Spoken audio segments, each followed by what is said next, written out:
దేశవ్యాప్తంగా భారీ పాపులారిటీ తెచ్చుకున్న రియాలిటీ షో బిగ్ బాస్ ఇప్పటికే తెలుగులో సీజన్ 8 ప్రారంభమైంది. అక్టోబర్ 6 నుంచి తమిళ్లో సీజన్ 8 మొదలు కానుంది. అయితే ఇప్పటి వరకు హోస్ట్గా ఉన్న కమల్ హాసన్ ఈ సీజన్కు కాస్త బ్రేక్ ఇచ్చాడు. ఈసారి విజయ్ సేతుపతి హోస్ట్గా వ్యవహరిస్తున్నారు. ఇప్పటికే చిన్న టీజర్ను కూడా విడుదల చేశారు. ఈ కార్యక్రమంలో బిగ్ బాస్ కోసం విజయ్ సేతుపతి ఎంత రెమ్యునరేషన్ తీసుకోనున్నారని పెద్ద రచ్చే జరుగుతుంది. విజయ్ సేతుపతి ఇటీవలే మహారాజా చిత్రంలో భారీ విజయాన్ని అందుకున్నారు.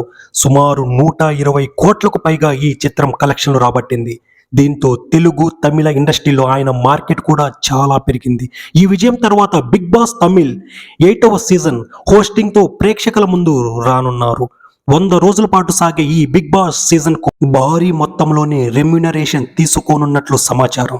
ప్రతి శని ఆదివారాల్లో మాత్రమే ఆయన బిగ్ బాస్ లో కనిపిస్తారు. అందుకు గాను ఆయన సుమారు 60 కోట్ల రెమ్యునరేషన్ తీసుకోనున్నారని ప్రచారం జరుగుతుంది. విజయ్ సేతుపతి గారు ఒక మూవీకి 15 నుంచి 20 కోట్ల వరకు తీసుకుంటారు. ఏదైనా ఒక యాడ్లో నటిస్తే సుమారు 1 కోటి వరకు చార్జ్ చేస్తారని టాక్. బిగ్ బాస్ స్ట్రీమింగ్ అవుతున్న సమయంలో చాలా యాడ్స్ వస్తూ ఉంటాయి.